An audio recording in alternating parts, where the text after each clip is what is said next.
What's up, everyone? Welcome back to the channel. In this video today, we're going to be talking about Reacher's Season 3 finale, and honestly, it might have been the best finale of the entire series, and I know Season 1 is the best season overall so far, but I think Season 3 here was a great bounce back from what we got in Season 2, obviously the weakest of the series. I think we get justice, some satisfying action, closure from our characters, and a long overdue and awaited brawl between Reacher and Paulie, the execution of Quinn, and everything is just kind of tied up nicely in a fitting conclusion for every character. You know, Reacher's arc from the way this season starts is tied up nicely because he wants to get vengeance for Quinn killing Dominique, and he gets that in the very end, and we knew it was going to happen in that sense because Quinn being introduced late to Reacher in episode 6, only having 3 episodes to have some sort of involvement with Reacher would only mean that the finale makes a lot of sense for him to finally get his long overdue death. I think about what this is when you have this line between justice and revenge, it gets blurred, and Reacher obviously wants him to be executed because he doesn't deserve a warm meal, bed, roof over his head, as he states in a prior episode, where Agent Villanueva says it's okay, let justice take care of it with the courtroom, and no, that's not good enough for what he did brutally to Dominic Cole. I said this in my last video where Zachary Beck's arc was going to be foreshadowed and he would most likely die in the finale, and he does try to redeem himself as a father finally by protecting Richie with a broken toy gun and Quinn just emptying an entire clip into his chest. And again, while it was predictable, it does cement his redemption as a father trying to do what's right and not as a criminal doing what's wrong just to survive like Quinn was. And I think that's what gave Richie some closure. Like, he started to be a great man, he started to be a father, but it was almost too late in the end, and he wishes that he would have acted this way more in years past as Richie was growing up. And obviously we see the loyalty in teamwork from Agent Villanueva, Agent Duffy, and Neely, with Neely's grenade bluff and everyone having this sort of standoff at the end with the Russians and Quinn being held captive there. And honestly, I thought Villanueva was going to die when he was fighting that one dude in the bathroom, but he made it out alive, and again, he's able to get that closure by finally retiring. The one thing I'll say though too about this whole season, even though it is a comparison between Dominic and Teresa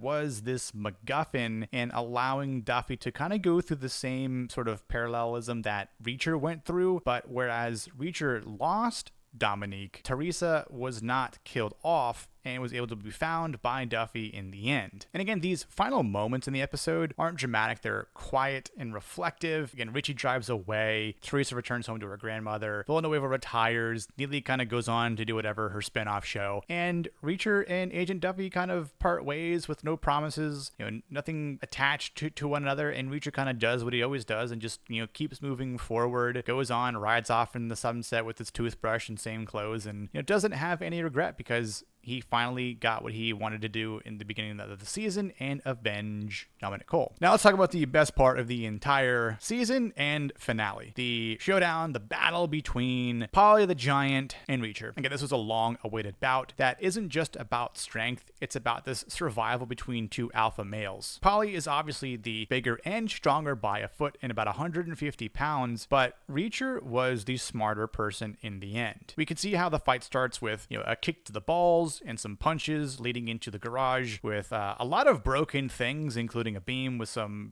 heavy bags of what I think is fertilizer falling down and knocking both of them out temporarily, to Reacher being hanged and left for dead. But it's interesting how there's this sort of contrast between Paulie thinking Reacher was dead and then Reacher thinking Paulie was dead later on when the battle goes into the ocean and Reacher throat chops Paulie in the neck and kicks him down and thinking, oh my god, he's going to drown, I'm saved. The ocean takes another life. But that's not the case, and the fight leads to the front gate where they both saw each other for the first time. It's honestly the fight that comes full circle with that nasty looking LMG that Reacher is able to use by plugging a bullet in the barrel and it backfiring and just exploding right into Paulie's face, cutting him, lacerating him, obviously in the jugular, so he's just basically gonna bleed out and die. And it's at that moment that Paulie got super cocky and arrogant by saying, I'm bigger and stronger. And it's like, yeah, sure, but how about this backfire? I'm smarter in the end, buddy. So really, it's not just about the battle of the brawn. It's a test of intelligence and experience and being able to adapt in a fight which Reacher tried to do with everything that he had around him, whereas Paulie just wanted to beat, throw down, and just,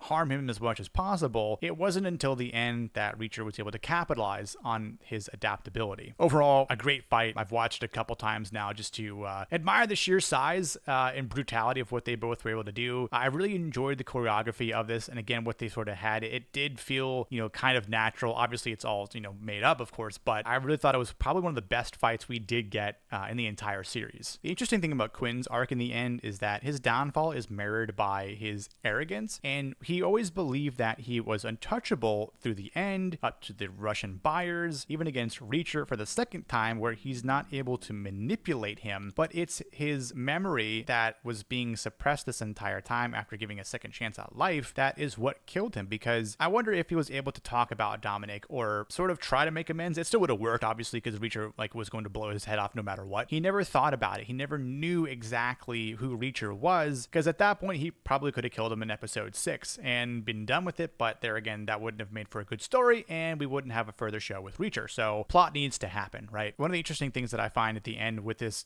grenade bluff is that no one decides to say or question, maybe it's been deactivated, or disarmed, but do you really want to take that chance? And so it being an ironic twist in saying, well, Quinn was able to survive everything, even a bullet to the brain, but he could not outplay Reacher with, some assistance of Neely, of course. But again, it's a team effort, and Reacher did get his justice in the end, like I already mentioned. And for the sake of what we got with Quinn in the few episodes of him being on screen, we did see how ruthless he was. We did see how much of a psychopath he was. It lived up to what Reacher had said in multiple episodes of how you don't want to mess with this guy. And I think it ends exactly how it should. We got a lot of violence, we got sacrifice, we saw loyalty and personal justice delivered. We got satisfying closure from characters, without losing that edge that makes Reacher himself. And, whether it's a punch, a bullet, a goodbye, I think everything, has a final meaning with it here in the end of season 3. Overall, I would have to say this episode by itself was probably an 8.5 at least for me. I think it's one of the best episodes we've ever gotten in the series. And as an entire season, I would maybe call this a 7.5, maybe to an 8 at its highest. Definitely above season 2. Season 2 was like a 6 or 6.5 out of 10 for me. And season 1, obviously still being the best, more like an 8.5, maybe a 9 at the highest for me. So let me know what you guys think about this video, about season 3's finale and season 3 overall. Did you like it? Did you enjoy it more than season 2? I wonder what's on the horizon for season 4, what book they're going to pull from. If you have any thoughts or theories, leave them in the comments below. And I will catch you on the next video here on the channel. Make sure you like, subscribe, hit the bell for notifications for more content, and I will see you